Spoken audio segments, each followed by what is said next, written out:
All right. Welcome back to day 6. I'm going to keep doing this, bro. It's Thursday, December 19th, 2022. So I kind of want to address the elephant in the room again.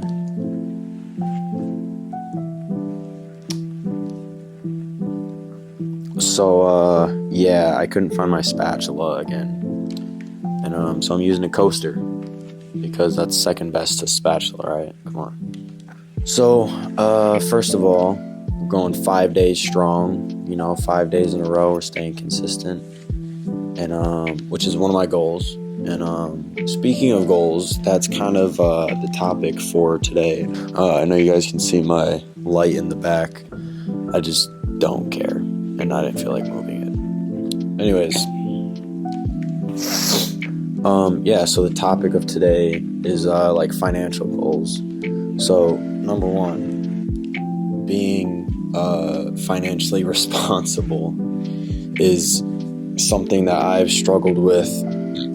Sorry, I just burped. More than I should have, I've gone through periods where I'm like, bro, I need gas in my car. I don't have money. But at the end of the day, struggling with your finances is mostly, for the most part, your fault. I don't know if that sounds harsh or mean or judgmental or whatever. Obviously, people are going through different scenarios. Like, if you have a kid, that takes up a lot of your financial, your income and stuff like that. So you might be struggling if you have a legit reason. But if you're just, buying a car or something, for example, you could have bought an $8,000 car, right? And, now you have no money. That's your fault, So the first segment, this is going to be a thing now. We're going to do segments. So the first segment is tracking your expenses. So tracking your suspenses. Tracking your expenses is super important, and you need to know how much money you're bringing in, and where that money's going. Pretty much. You also need to know how much money taxes is taking from you and the government and the IRS.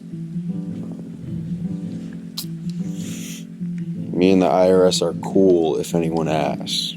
But you really need to see where your money's going. And you need to use tools. It works for some people. It works for me personally. I definitely use tools. For example, I use a spreadsheet. I have a spreadsheet in my phone and in my computer, and it really helps me visualize how much money I'm bringing in and where that money's going. So if I bring in $500, for example, and I spend $50 on gas, which is not really realistic, but it's an example. Now I have $450. So if I'm going through my account one day and I'm like, okay, why do I only have $350? I can go in my spreadsheet and be like, okay, that was gas, that was groceries, that was a PS5. No, I think it's definitely important to be able to visualize your money, how much you have, where it's going, rather than just thinking about it, right? Because you can track expenses in your head, but people spend a lot of money, and it's hard to keep track of all of your purchases unless you're have a really good memory or something, which I do not. So the next segment, bear with me.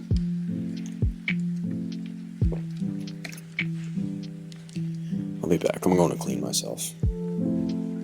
So the next segment is kind of splitting up your money to make it easier to handle.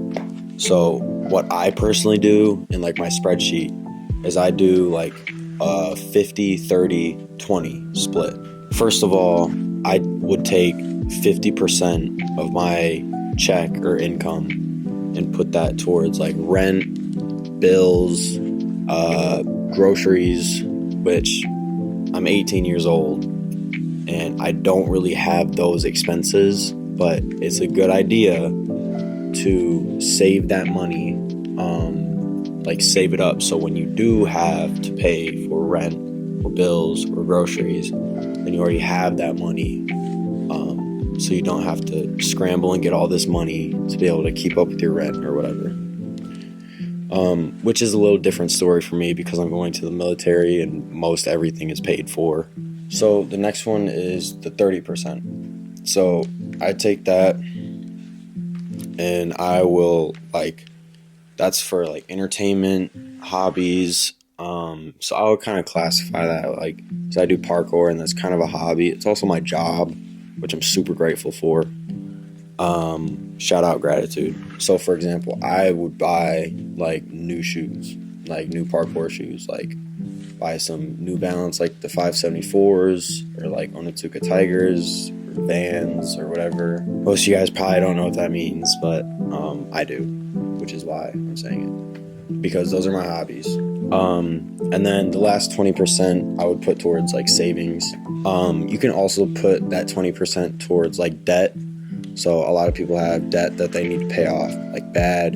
So take that extra 20%, put that into debt on top of the extra money that you would have to also pay off that debt, which thankfully I don't have debt. So that's not something that I worry about. I don't really ever plan to have debt. That's something that a lot of people get into, and it's not good, but it's good to have a plan when you have debt. Have a plan to be able to get out of that type thing. The next segment, I guess, is mistakes.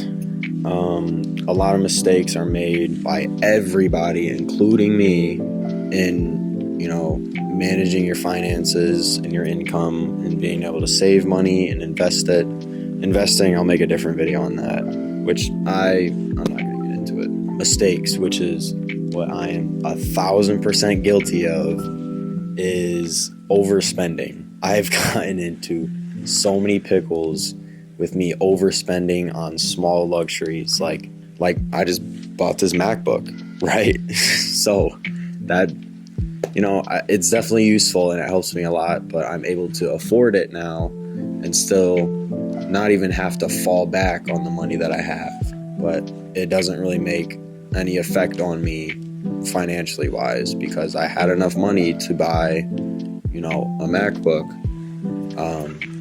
So I wouldn't really say that was a mistake or a bad financial decision because I'm definitely going to use it when I'm, in AIT and after I have my job. God, I keep forgetting to silence my phone. And then eventually when I'm doing school and college, because I do plan to do that to get my business degree. And I'm guilty of this still.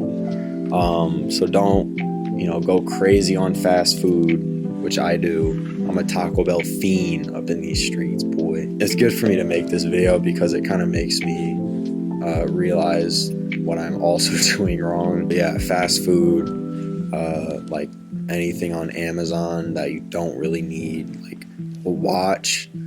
You're not gonna do that. You're not gonna look at your wrist and be like, oh, it's this time, when you could just oh, okay. It's you don't really need a watch. It's kind of pointless, unless it has good ROI, return on investment. It holds its value. It's not a depreciating asset. Putting a bunch of diamonds on a watch that's not good for a watch. You're drilling holes in the watch and putting diamonds, and it just depreciates the value an insane amount.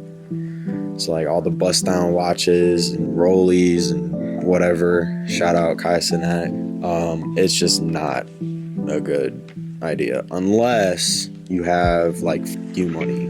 Censor that. I did not just say a cuss word. I didn't say a cuss word this whole time. Censor that, editor. I'm the editor. That was kind of short, but I feel like I got the point across with that one. So if you guys enjoyed, make sure to why don't you guys drop your financial goals in the comments? I want to see what your guys' financial goals are.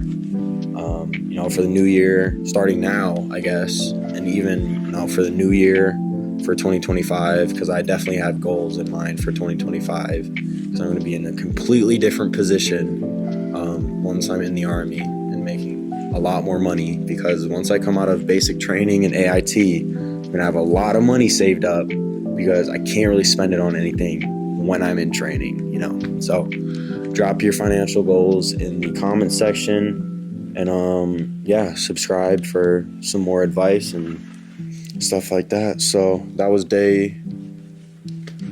what's today? So that was day 6. If you guys enjoyed, drop any comments. So that's all I have for today. So I will see you guys next time. Peace. I hate having to get up.